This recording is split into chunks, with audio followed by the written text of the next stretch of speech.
Desde ese 14 de junio, Trujillo jamás volvió a vivir en paz. Ya esa noche, el 14 de junio, se reunió en el Comité Central en Bernardo Pichardo. El Comité Central para plantearse la situación que había. En San Isidro, en una fuerza común,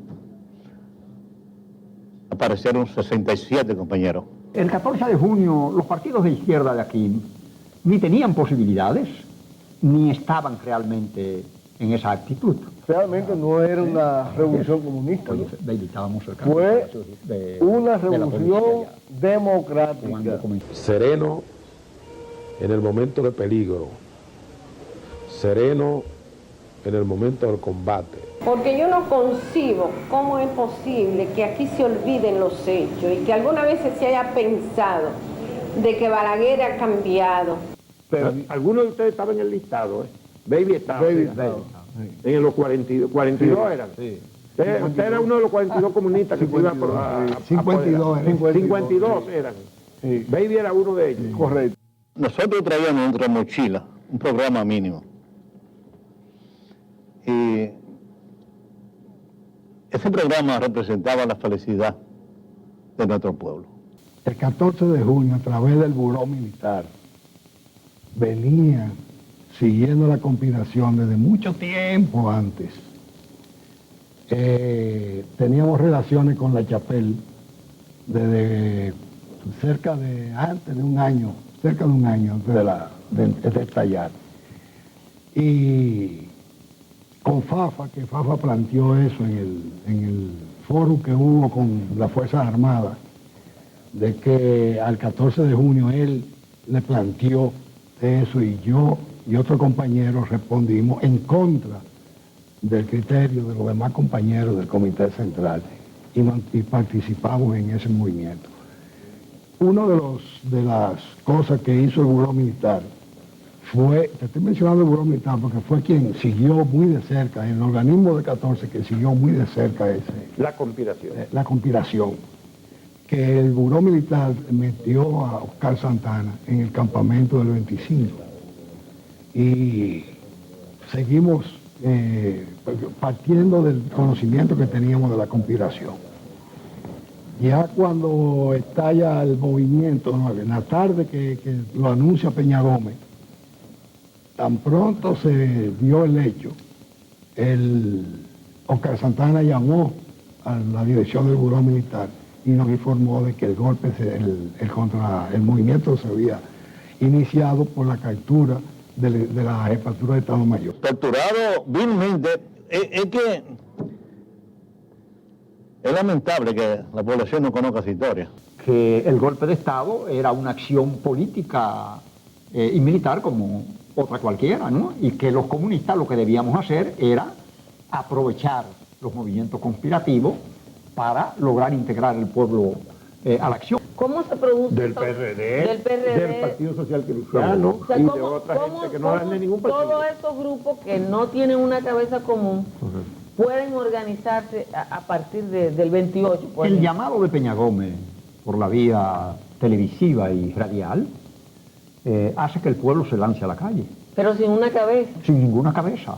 Simplemente el pueblo se lanzó a la calle sin orientación ninguna. El Comando Veteré, por ejemplo, que inicialmente se funda en la calle Caracas, lo hace a través de que Pedro Bonilla, no sé si Norge Botello estaba ahí, Norge Botello estuvo ahí, Jacques Dio, que fue el subcomandante desde el principio, comenzaron Pedro Bonilla con la autoridad política que tenía, porque era miembro del Comité Central del 14 de junio, de modo que un hecho que se inicia espontáneamente, el peso de las masas populares, señores Fafa Tavera y Juan Miguel Román se constituyeron en dos dirigentes militares, los dos en 5 minutos. Baby Mejía, Víctor Bisonó y Orlando salieron a ser comandantes de una unidad móvil que se creó en el momento.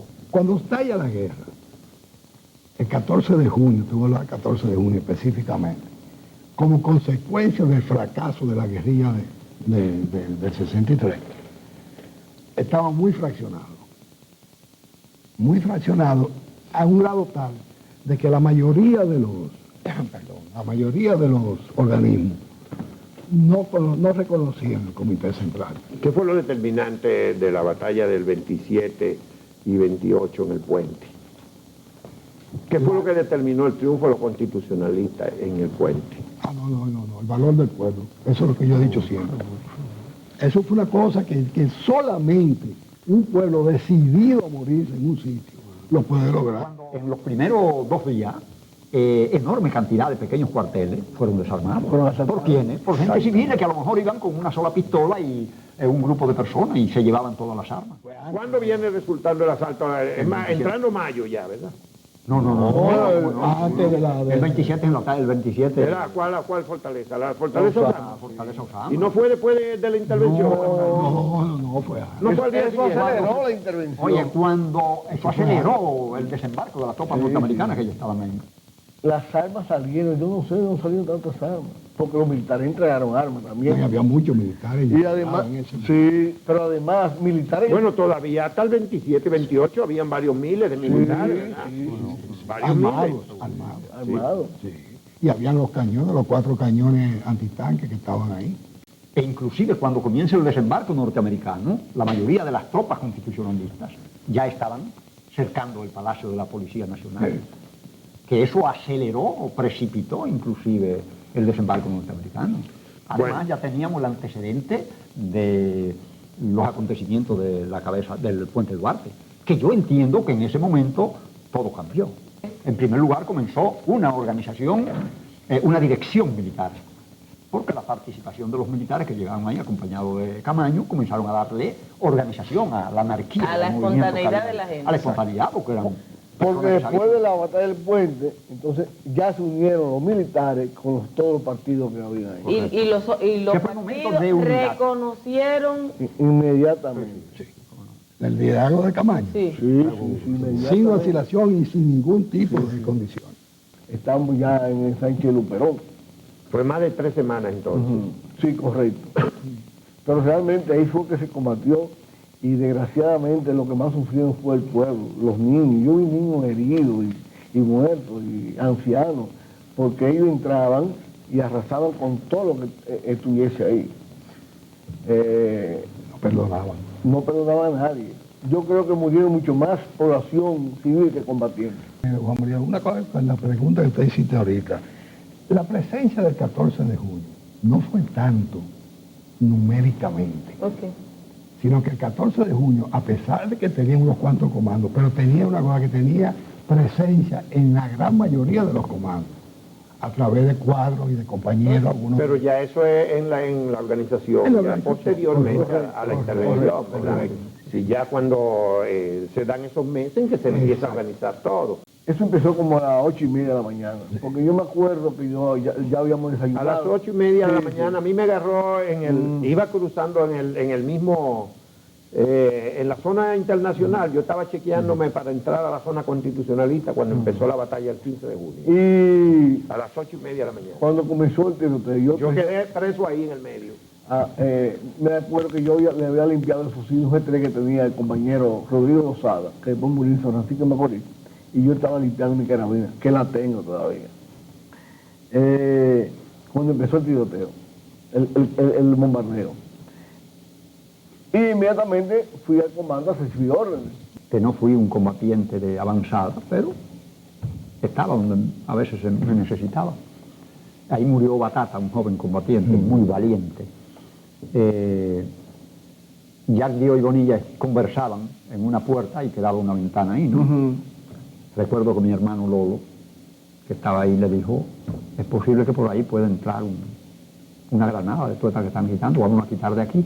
Ese día quedó demostrado que un pueblo decidido a resistir al enemigo tiene capacidad de golpear y vencer al enemigo. Esa es una enseñanza que debemos tenerla presente. Esa meta ha sido prácticamente casi ignorada por nuestros políticos. Y ese nombre de ese movimiento clandestino, en honor a los días que nosotros llegamos, ¿quién elige ese nombre para ese grupo?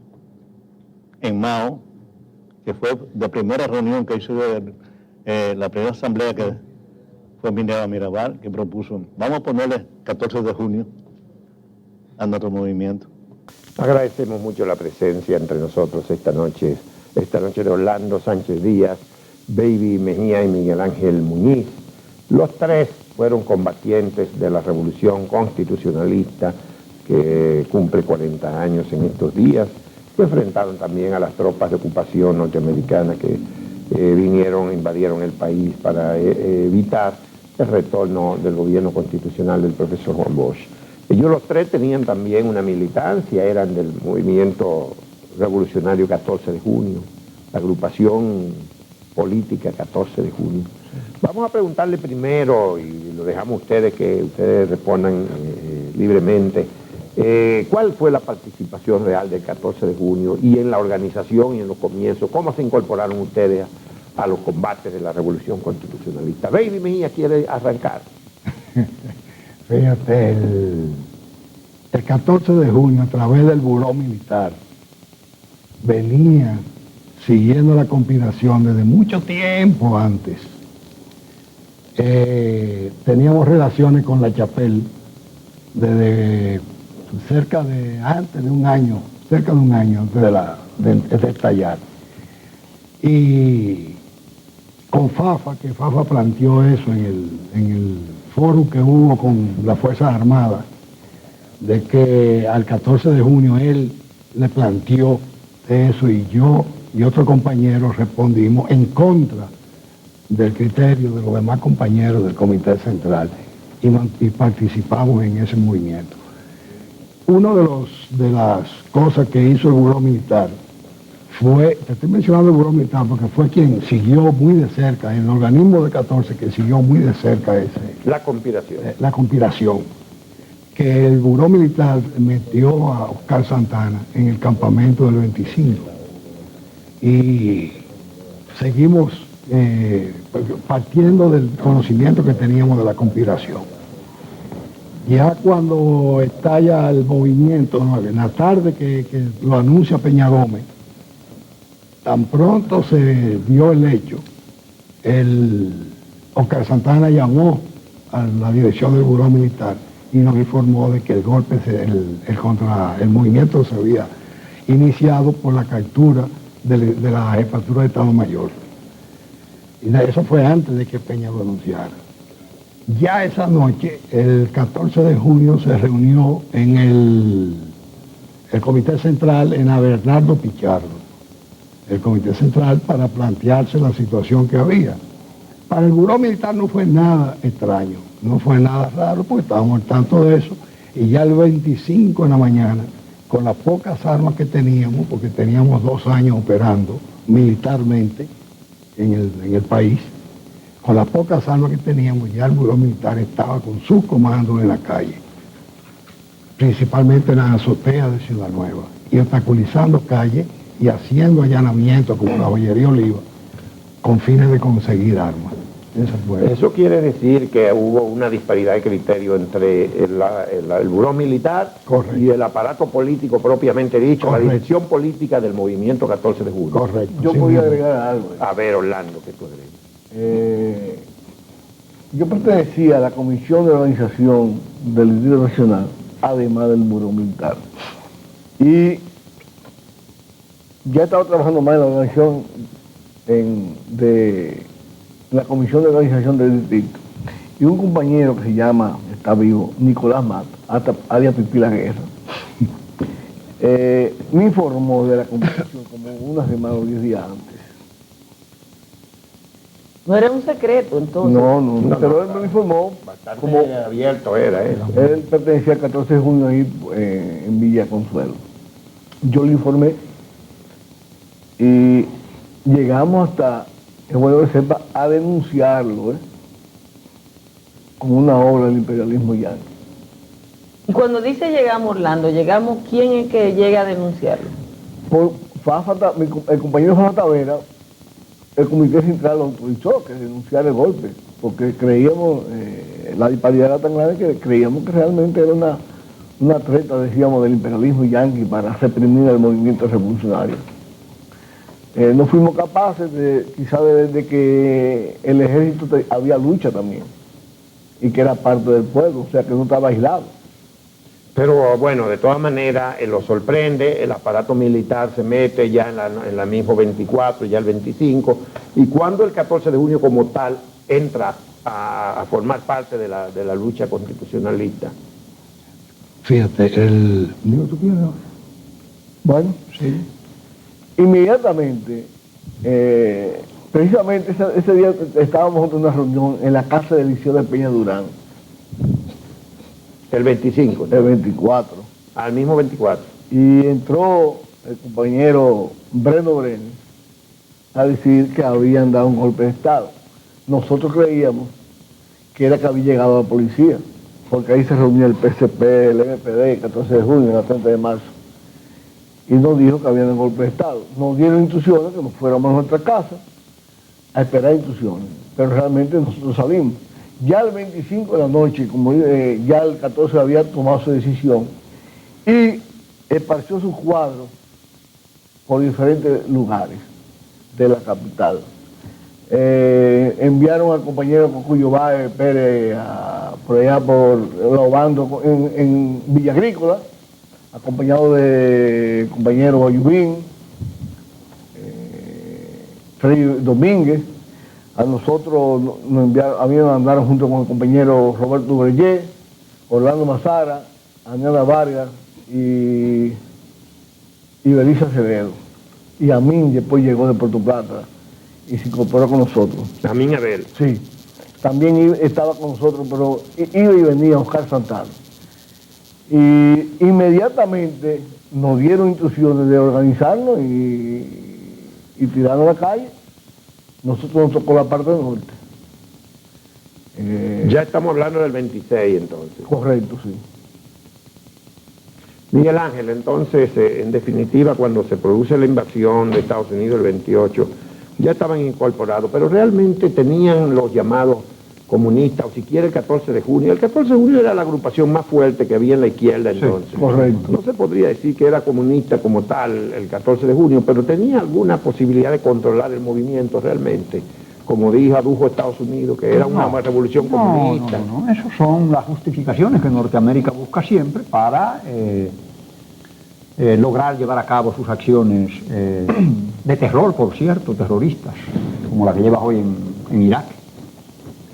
El 14 de junio los partidos de izquierda de aquí ni tenían posibilidades, ni estaban realmente en esa actitud. Ya acaban de decir... Ni preparados. Ni preparados. E ideológicamente no obedecíamos a esos criterios. Por eso se trató y se denunció la conspiración como si eso no hubiese sido aprovechable. Sobre la base de esa situación y de ese criterio, combatió ideológicamente y políticamente posteriormente a la guerra la política del MPD, que llamó a la necesidad de, demostrando con los hechos históricos, que el golpe de Estado era una acción política y militar como otra cualquiera, ¿no? Y que los comunistas lo que debíamos hacer era aprovechar los movimientos conspirativos para lograr integrar el pueblo a la acción, porque eso fue lo que sucedió en abril, sin que nadie lo organizara ni lo orientara. A propósito de eso, Miguel Ángel, me da la impresión de que no hay una organización como tal en esos primeros días, que hay mucho de espontaneidad.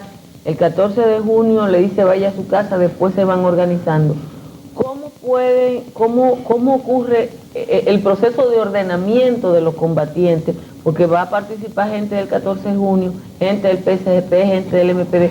¿Cómo se produce del eso? PRD, del PRD, del Partido Social Cristiano, o sea, y de otra gente que no es de ningún partido. Todos estos grupos que no tienen una cabeza común pueden organizarse a partir del 28. El llamado de Peña Gómez por la vía televisiva y radial hace que el pueblo se lance a la calle. Pero sin una cabeza. Sin ninguna cabeza. Simplemente el pueblo se lanzó a la calle sin orientación ninguna. Todo el periodo inicial del movimiento fue todo un estado de anarquía, hasta que las cabezas más lúcidas en el movimiento, la gente que tenía mayor influencia en los grupos organizados, comenzaron entonces a ver la situación para comenzar a organizarlo. Es por eso que es el día 26 en la tarde ya casi entrando la noche, cuando se organizan y se comienzan a organizar los primeros comandos que se organizan de forma espontánea. El comando Veteré, por ejemplo, que inicialmente se funda en la calle Caracas, lo hace a través de que Pedro Bonilla, no sé si Norge Botello estaba ahí, Norge Botello estuvo ahí, Jacques Diot, que fue el subcomandante desde el principio, comenzaron Pedro Bonilla con la autoridad política que tenía, porque era miembro del Comité Central del 14 de junio, de modo que un hecho que se inicia espontáneamente, el peso de las masas populares, que inmediatamente comenzaron a actuar y a armarse además de eso. Señores, Arsenio Ortiz, el día 25 muy temprano, andaba con un fusil G3 en la mano, en la calle, en la avenida Mella, esquina donde estaba la bombita esa de la Sinclair, ¿no? En aquella época. Pero lo que iba a dar protagonismo definitivamente a toda la izquierda, incluso iba a restarle fuerza al PRD en el movimiento, fue la intervención militar, porque dispersó, primero hizo que muchos militares se replegaran, se fueran a sus casas, se reintegraran a los cuarteles bajo control de San Isidro, y entonces perdieron peso los militares, un poco de peso, y ganaron los civiles. Entonces entra a ganar terreno, por ejemplo, la izquierda en ese momento, pero ya es producida la intervención militar, ¿verdad? Sí, esa es la realidad histórica. Mira, ¿ustedes comparten esta? No, mucho antes que eso ya el movimiento ya pesaba la dirección de izquierda en el movimiento. Bueno, pero mucho antes, ¿cuándo? El 27, el día antes. Correcto, entonces. el día antes. Pero realmente no en la dirección, sino en el combate. Exactamente. En dirigiendo las esas militancias que se fueron integrando junto con la gente del pueblo, ¿te das cuenta? Comenzó eso a dar mucha influencia de las izquierdas, de los cuadros principales de las izquierdas. Señores, Fafa Tavera y Juan Miguel Román se constituyeron en dos dirigentes militares, los dos en 5 minutos. Baby Mejía, Víctor Bisonó y Orlando salieron a ser comandantes de una unidad móvil que se creó en el momento. Ya eso es el 27 o el 28. Ya eso es el 27, no, el 27 todavía. ¿Cómo dice Baby? 27, 28. Déjame aclararte una cosa. Cuando estalla la guerra, el 14 de junio, te voy a hablar del 14 de junio específicamente, como consecuencia del fracaso de la guerrilla del 63, estaba muy fraccionado a un grado tal de que la mayoría de los organismos no reconocían el Comité Central. El Buró Militar no reconocía el Comité Central. El Buró Obrero tampoco reconocía, pero estaban organizados. Cada cual, en su parecer, pero estaban organizados. Así es como agarra realmente la guerra, el estallido de la guerra, al 14 de junio. Hubo vacilación el 24 en la reunión de la Bernardo Pichardo, pero ya, como te decía, un buró militar que venía operando militarmente desde hacía 2 años y había hecho muchas acciones militares, tenía cierta organización y pudo responder a los primeros momentos, pero no escapó a la anarquía que había, porque no tenía la fuerza suficiente para dirigir nada de eso. Era un pueblo entero tirado a la calle que había. ¿Qué fue lo determinante de la batalla del 27 y 28 en el puente? ¿Qué fue lo que determinó el triunfo de los constitucionalistas en el puente? No, el valor del pueblo. Eso es lo que yo he dicho siempre. Eso fue una cosa que solamente un pueblo decidido a morirse en un sitio lo puede lograr. Cuando llegaron los militares eso era, en la dirección de Camaño, ya el pueblo estaba ahí. El pueblo estaba ahí. El pueblo estaba ahí con algunos dirigentes que se habían destacado. ¿Y con qué tipo de armas? Porque con las armas puede tener valor, pero se necesitan armas. ¿Y el pueblo de dónde la saca? ¿Cómo pero la el día 26, Altagracia, con perdón, Baby, sí, el día 26 y el propio 25, ya el 14 de junio, había comenzado a sacar algunas de las armas que tenían. Y habían armas individuales. Yo le estoy diciendo a ustedes que ya el día 26, muy temprano, Arsenio Ortiz andaba con un fusil.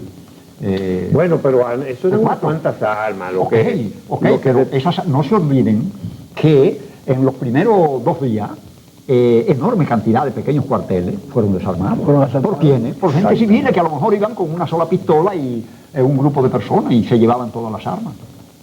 Además, recuérdate del asalto a la fortaleza. Seguro. Bueno, pero el asalto a la fortaleza viene siendo ya... ¿Cuándo viene resultando el asalto? Es más, entrando mayo ya, ¿verdad? No. Antes de la... El 27 en la calle, el 27. ¿Era cuál fortaleza? La fortaleza La Osama. fortaleza Osama. Y no fue después de la intervención. No fue antes. No fue al día Eso siguiente. aceleró la intervención. Oye, cuando eso aceleró el desembarco de las tropas norteamericanas que ya estaban ahí. Correcto. Pero es bueno señalar que realmente no era una revolución comunista, ¿no? Baby, estábamos cerca Fue una de la revolución policía ya, democrática. cuando comenzaron a entrar las tropas. Realmente aprovecharon el famoso listado porque todavía ellos perdían. Algunos de ustedes estaban en el listado, ¿eh? Baby estaba. Baby ¿sí? estaba. En los 42 eran. Sí. Usted era uno de los 42 comunistas que se iba a 52 eran. 52 eran. Sí. Baby era uno de ellos. Correcto. Esa es una forma de desacreditar el movimiento que había estallado para ellos poder ganar tiempo y aislarlo, ¿no? de los demás apoyos. Pero las armas salieron, yo no sé de dónde salieron tantas armas, porque los militares entregaron armas también. Sí, había muchos militares. Y además, sí, pero además militares... Bueno, todavía hasta el 27, 28 habían varios miles de militares, ¿verdad? Varios miles. armados. Sí. Y habían los cañones, los 4 cañones antitanques que estaban ahí. Pero ya, además, entre el 27 y 28 por la mañana, todas las armas de la fortaleza Osama habían caído en manos del pueblo y del movimiento. E inclusive cuando comienza el desembarco norteamericano, la mayoría de las tropas constitucionalistas ya estaban cercando el Palacio de la Policía Nacional. Que eso aceleró o precipitó inclusive el desembarco norteamericano. Además, ya teníamos el antecedente de los acontecimientos de la cabeza del Puente Duarte, que yo entiendo que en ese momento todo cambió. Exactamente. Yo entiendo que fue un momento decisivo para el cambio del contenido del movimiento. ¿Por qué? En primer lugar, comenzó una organización, una dirección militar, porque la participación de los militares que llegaban ahí acompañados de Camaño comenzaron a darle organización a la anarquía. A la del movimiento espontaneidad de la gente. A la espontaneidad, porque eran... Porque después de la batalla del puente, entonces ya se unieron los militares con todos los partidos que había ahí. Y los Que fue un momento partidos de unidad. reconocieron... Inmediatamente. El liderazgo de Camaño. Sí. Sí, Sin vacilación y sin ningún tipo de condición. Nuestra admiración a los heroicos combatientes dominicanos, nuestro profundo respeto hacia los que cayeron defendiendo su pueblo, defendiendo su causa, luchando contra los gorilas, luchando contra los intervencionistas yanquis. Nuestro respeto y nuestra admiración.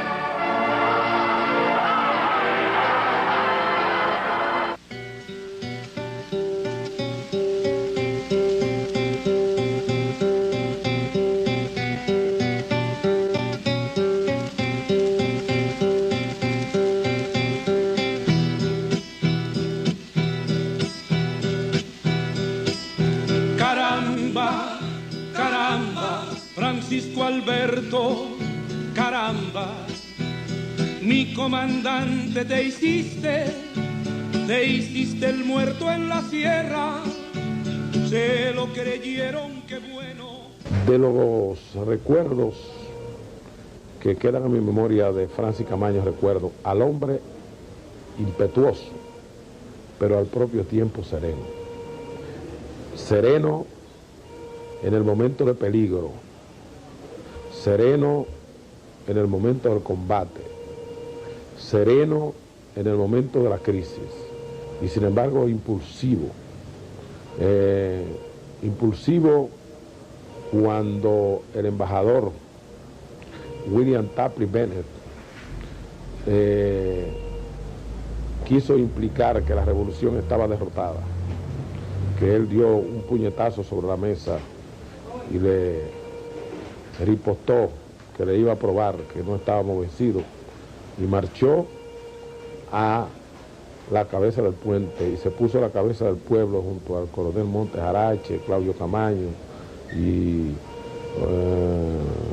Librado Andújar Matos y otros, y le hicieron repasar el puente a las huestes de la aviación y del Centro de Enseñanza de la Fuerza Armada. Se podría decir que se fue el Muy momento condicional el reconocimiento. del cambio, donde se crea realmente un frente político-militar bajo la dirección de fuerzas revolucionarias o fuerzas del pueblo y fuerzas militares. Bueno, la cosa llega a el principal enfrentamiento con las tropas de Estados Unidos son los del 15 y 16 de junio, ¿verdad? Hubo algún otro momento, pero la batalla, digamos, el enfrentamiento... Sí, se combatió mientras ellos iban poniendo el cordón, pero sí, no fue escaramuz. Sí. ¿Cómo fue la del 15 y 16 de junio? ¿Ustedes participaron? De todos modos, escúchenme, de todos modos es importante señalar que antes del cordón, en la parte norte se combatió con bastante rigor, ¿no? Ahí más se combatió en la parte norte. Bueno, ahí se combatió durante 2 semanas. Sí, seguro, porque además después del desembarco y del cordón, las fuerzas constitucionalistas siguieron combatiendo en la parte norte del país. Yo creo que 3 semanas casi. Sí, como 3 semanas. No, del 24... hasta del 27 cerca del 14 de mayo. Al 18, porque precisamente, aproximadamente, debo decirte que como yo estaba en la parte norte, el 18 el compañero Roberto Dubreyé nos envía, 18 de mayo, al compañero Orlando Mazada y a mí, que bajemos y le planteamos al Comité Central del 14 de junio que autorice nuestro regreso allá, nuestro reingreso a la zona, porque nosotros ya no hacíamos nada allá. Estamos ya en el Sánchez Luperón. Fue más de 3 semanas entonces. Sí, correcto. Pero realmente ahí fue que se combatió y desgraciadamente lo que más sufrieron fue el pueblo, los niños. Yo vi niños heridos y muertos y ancianos, porque ellos entraban y arrasaban con todo lo que estuviese ahí. No perdonaban a nadie. Yo creo que murieron mucho más población civil que combatientes. ¿Cuántos murieron en combate y cuántos bueno, no hay una estadística exacta de cuántos murieron en combate, porque muchos murieron y fueron enterrados en campo de batalla. Pero si le digo que en San Isidro, en una fuerza común, aparecieron 67 compañeros que fueron capturados vivos. Capturados vilmente. Es que es lamentable que la población no conozca esa historia. Sí. Porque yo siempre he dicho que la tienen secuestrada. Parece que a nuestro político no le interesa que se conozca la historia de sacrificios, de tantas ramas de sangre derramada. Perdóname, Juan María, una cosa con la pregunta que usted hiciste ahorita. La presencia del 14 de junio no fue tanto numéricamente, sino que el 14 de junio, a pesar de que tenía unos cuantos comandos, pero tenía una cosa que tenía presencia en la gran mayoría de los comandos, a través de cuadros y de compañeros. Algunos. Pero ya eso es en la organización, ya posteriormente a la intervención, ¿verdad? Sí, ya cuando se dan esos meses en que se empieza a organizar todo. Y es ya durante, cuando se presenta la batalla 15 y 16 de junio, ¿cómo fue la batalla? ¿Cómo vivieron ustedes la batalla 15 y 16 de junio? Realmente, eso empezó como a las 8:30 de la mañana, porque yo me acuerdo que ya habíamos desayunado. A las 8:30 de la mañana, a mí me agarró iba cruzando en el mismo, en la zona internacional, yo estaba chequeándome para entrar a la zona constitucionalista cuando empezó la batalla el 15 de junio. Y a las 8:30 de la mañana. Cuando comenzó el tiroteo, yo quedé preso ahí en el medio. Me acuerdo que yo le había limpiado el fusil G3 que tenía el compañero Rodrigo Lozada, que después murió en San Francisco de Macorís, y yo estaba limpiando mi carabina, que la tengo todavía. Cuando empezó el tiroteo, el bombardeo. Y inmediatamente fui al comando a recibir órdenes. Nos enviaron a la unidad móvil que yo dirigía, o comandaba, una Chevrolet con una metralladora 70, un cañón 20 milímetros. Nos enviaron a la aduana. Pero al ver que realmente ahí no había combate, como a la hora yo llamé y me dijeron que me presentara al comando. Entonces, ¿dónde estaba el comando de ustedes? En la José Gabriel García. O sea, el comando central. Sí, ya era comandante Fafa porque ya Juan Miguel había muerto. Sí, Juan Miguel murió el 19 de mayo. Estamos hablando del 15 de junio. Del 15 de junio. Entonces nos enviaron a reforzar el comando B3. Y ahí se peleó. El comando B3 era que estaba en la Jacinto de la Concha, Sí, en el edificio ese que después se le llama Sánchez Cucaracha, ¿no? Correcto, correcto. Es en la esquina Félix María Ruiz. Sí. Ya habían, Junto a la Concha. ya habían herido al compañero Yapiot y a Pedro Bonilla, porque fue un obús que entró. Y Entró al comando, a donde yo estaba. Ellos estaban reunidos en ese momento. Y quedó Botello. Miguel Ángel, ¿tú estabas ahí? Bueno, herido de muerte, Yapiot, Yapiot, era sí, un dirigente, un cuadro haitiano, ¿verdad? Correcto, muy ligado. Un intelectual haitiano. Y muy ligado a nosotros. Un gran poeta. Un poeta haitiano. Y Pedro Bonilla, el ingeniero Pedro Bonilla, quedó herido. ¿Alguien más quedó herido ahí? Además de la muerte, murió Yapiot y algunos más murió también. No, en el momento ahí, yo estaba por casualidad en el hecho, que no fui un combatiente de avanzada, pero estaba donde a veces me necesitaba. Ahí murió Batata, un joven combatiente, muy valiente. Jack Dio y Bonilla conversaban en una puerta y quedaba una ventana ahí, ¿no? Recuerdo que mi hermano Lolo, que estaba ahí, le dijo, es posible que por ahí pueda entrar una granada de todas estas que están quitando, vamos a quitar de aquí. Yo estaba acostado ahí, descansando un poco, y cuando me moví hacia acá, en ese momento cayó Jack Dio y Pedro Bonilla. Uno de muerte y el otro. Ahí hay una escena muy valiente de Jack Dio y muy emotiva, por cierto, ¿no? Yo cogí la cabeza de Jack Dio, la levanté, él me pidió que cogiera a Bonilla, que estaba mal herido. Yo no le contesté y lo abracé un poco, porque había visto los dos pies colgando, y Lolo, mi hermano, lo cogió por las dos piernas. Entonces él me dijo, Muñiz, con ese acento que tenía, ustedes los dominicanos me van a tener que perdonar, pero yo voy a llorar, porque tengo un dolor muy fuerte. Yo lo abracé un poco, lo bajé y se lo entregué a, ¿cómo se llama? Mi buen amigo y camarada, que es abogado ahora. Bueno. Oye, El tiempo. caray. Bueno, pero sí. Dios me Mercedes. Adiós, Mercedes y a Ángel Concepción, que estaban ahí junto con Ulises, que manejaba una de las mismas jipetas que ustedes tenían. Óyeme, De todos modos, ese es un día muy significativo y que tiene que tener experiencia, porque contar estos cuentos, en eso tenemos 40 años, contando estos mismos cuentos. Y yo entiendo que debemos sacar las experiencias de ahí. Ese día quedó demostrado que un pueblo decidido a resistir al enemigo, tiene capacidad de golpear y vencer al enemigo. Esa es una enseñanza que debemos tenerla presente. Pero hay una desigualdad muy grande de armas, de número de pero oye, usaron helicópteros, aviones. Sí, de todo. pero nosotros déjame decirte teníamos una determinación de morir y la orden que teníamos era de no ceder un minuto, un metro. Pero además Vietnam era un pueblo tan pero desarmado tuvieron que como ceder, tuvieron que retroceder. En la mañana. Ellos avanzaron una cuadra y luego se volvió a avanzar. En la mañana del otro día. Ellos no volvieron a avanzar jamás. Sí. No, ellos, en el momento que se llega Jack de hoy, avanzaron un poco en la calle Caracas, ¿no? En la mañana. Por ahí, pero ellos avanzaron también por otros frentes, por el lado, por ejemplo, de la Avenida Bolívar. Y avanzaron por el lado de Poasi también. Sí, pero en Poasi avanzaron. 2 o 3 cuadras avanzaron. Pero fíjate una cosa, ellos tenían, ¿no? Porque eso no fue una cosa casual, ¿eh? Correcto. Eso tenía un objetivo. Ellos estaban, fíjate que fue en las negociaciones, fue en plena negociación. Ellos, eso lo hicieron ellos, con fines de presión, para presionar y lograr una serie de objetivos que ellos buscaban en la negociación. Ellos querían, básicamente, el problema de los, entre comillas, de los comunistas, la eliminación de los comunistas por parte del gobierno que surgiera.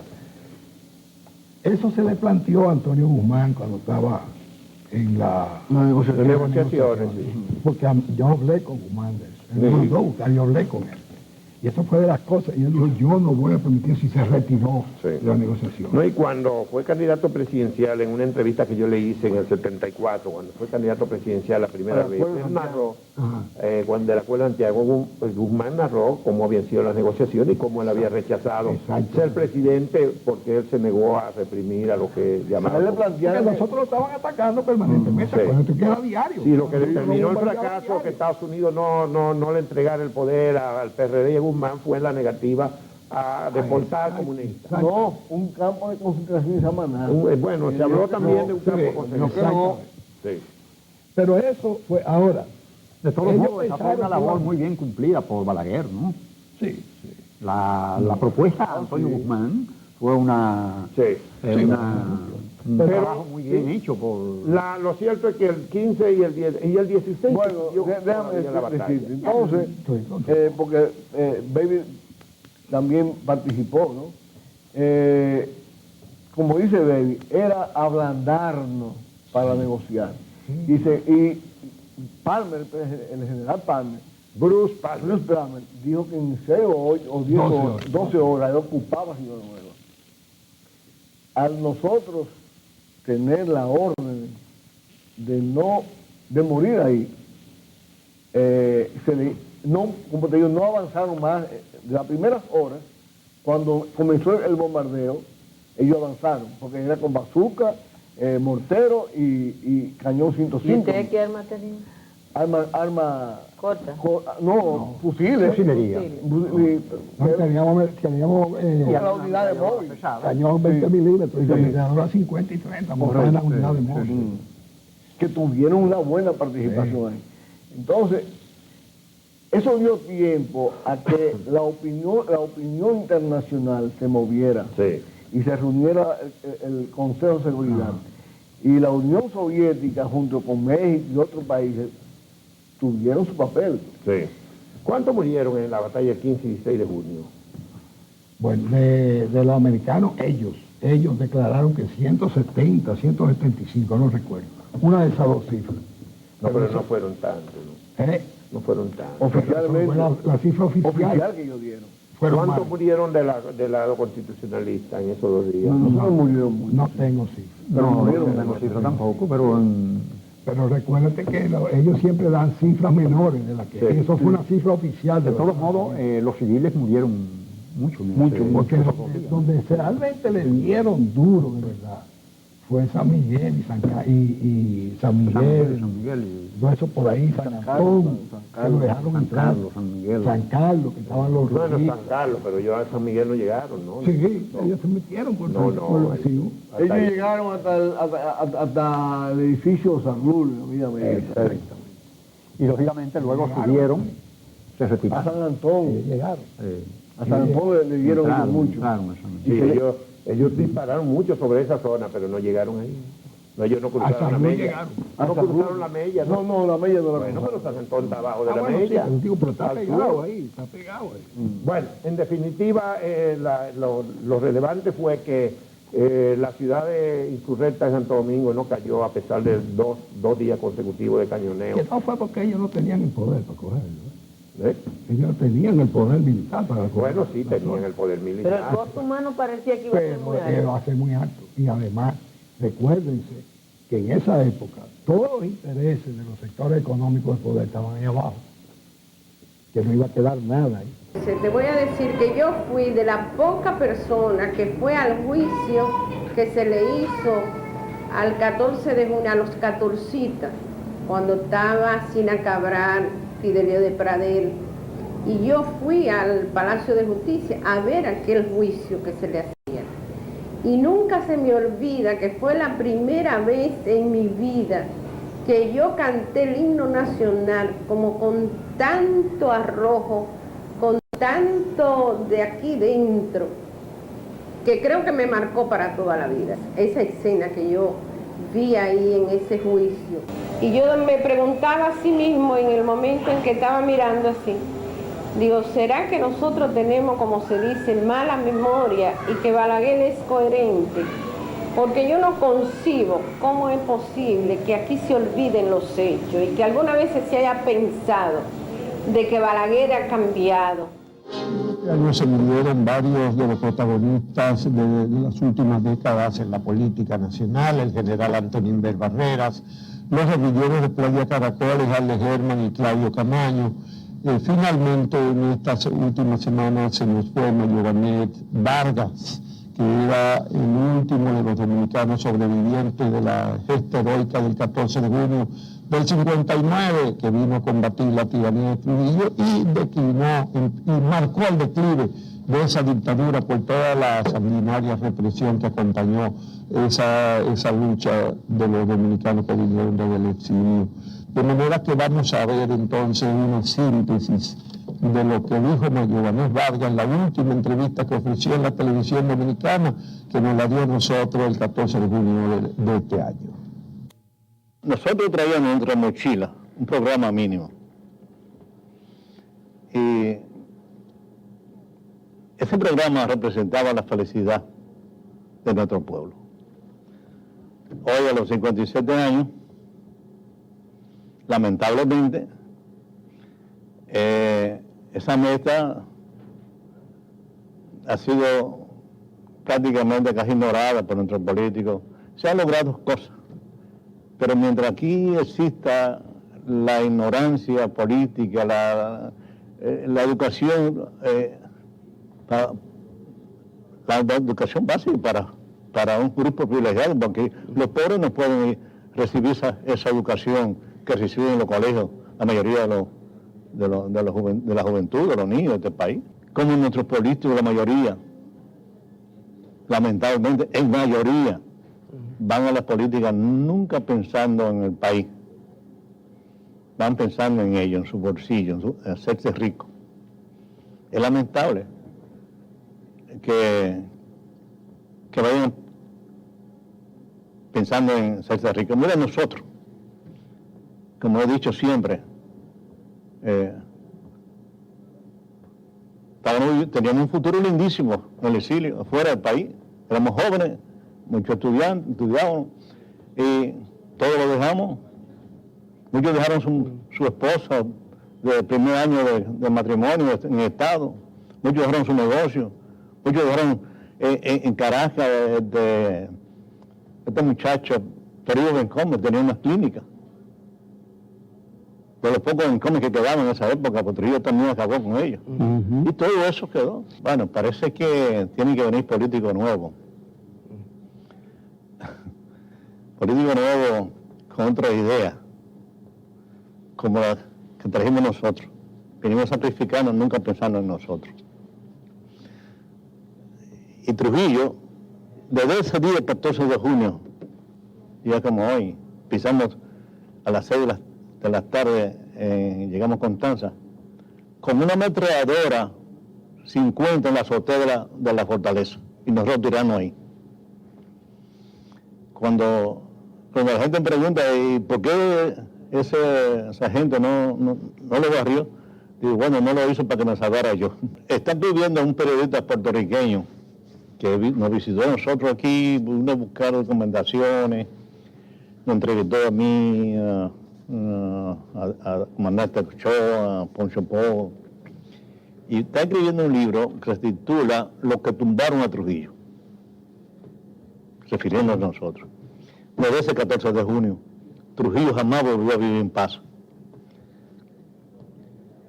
Nosotros llegamos en junio, y ya en enero descubren un complot 14 de junio, que dirige Manolo Tavares y Minerva Mirabal. Sí.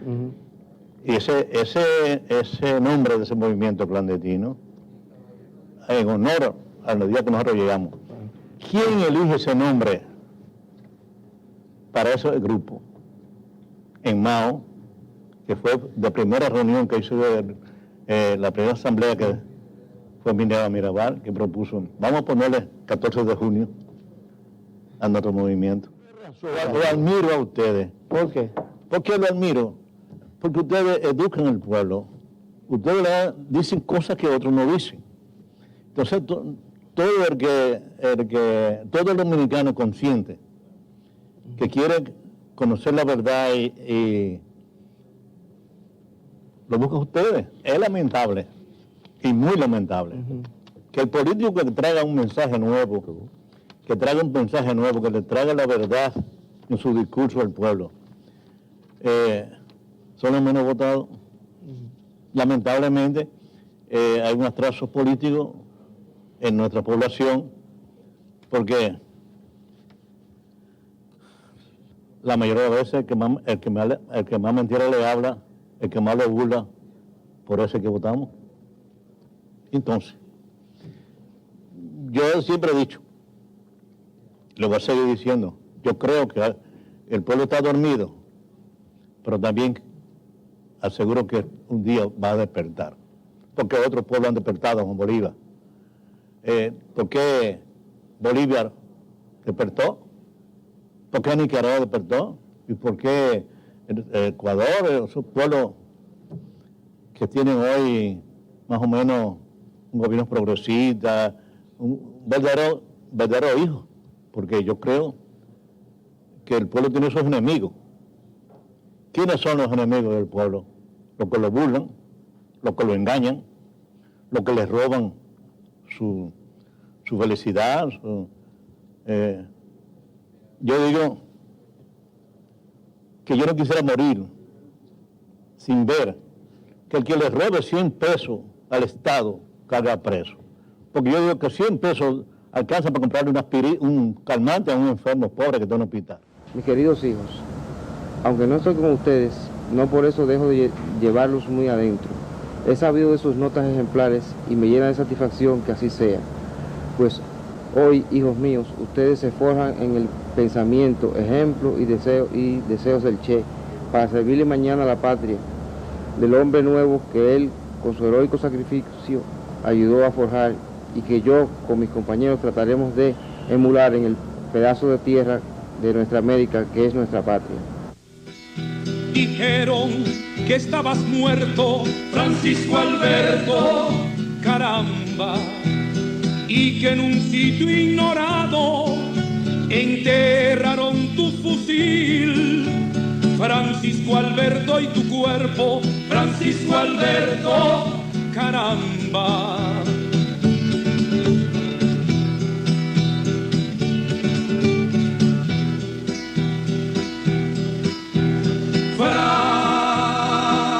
Francisco Alberto, mira tu pueblo. Hoy tu gesto es su alimento, ya no hay miedo ni silencio, y estás siguiendo tu ejemplo, Francisco Alberto, me alegro, Francisco Alberto, caramba, Francisco Alberto, me alegro, Francisco Alberto. Desde ese 14 de junio, Trujillo jamás volvió a vivir en paz.